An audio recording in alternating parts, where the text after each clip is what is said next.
reading, tulungan niya ako. Kaya natapos ko yung ginawa namin. Salamat ako kay Lord sa 51 years old ko. Edad ka po, ready ko.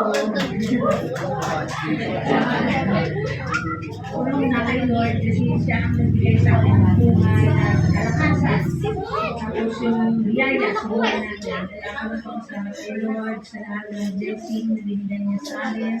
Lalong-lalo na sa mga pamilya ko, sa kapatid ko, sa mga anak ko, saka sa mga kasunod ko. Salamat sa kanilang lahat at saka kay Lord. Magpapula sa lahat. Kasi supportive silang lahat at saka kasi tayo kay Lord, hindi tayo mawawala ng pag-asa. Talagang malaki ang ating pag-asa. Kaya salamat kay Lord, salamat sa Alliance Family, salamat sa inyong lahat. Kaya pasensya na kayo kasi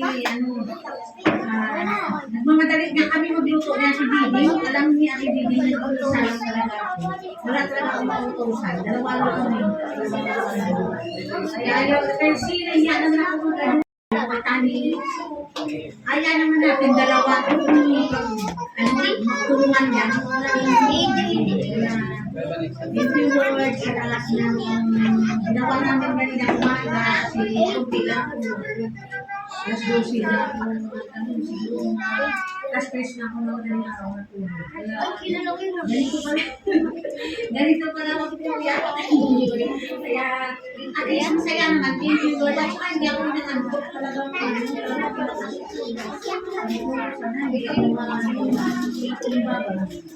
okay naman. Salamat kay Lord at saka sa blessing. Sa lahat ng papuri ay binabalik ko sa kanila.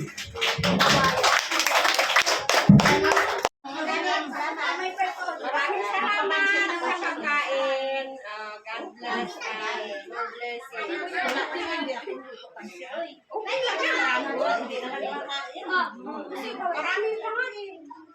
Ano na lang? Dalawang bibili. Ano nga lang nakagat pang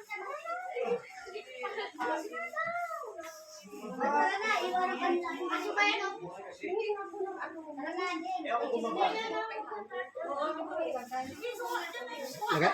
Ito plastic. Hindi ito lang. Hindi ito lang. Kasi hanapin mo sa simbahan doon. Hindi. Uli na sila. Wala sa ano eh. Tinatamad siya ng ano. Mayroon siya. Oo, tinatamad siya bumilong. Ganda niya pag mayroon. Pwede ako ikaw, oy. Uwi na kayo. Ito, may Dubai. Hindi na naman kayo makakalaban. Ano kasi? Tama.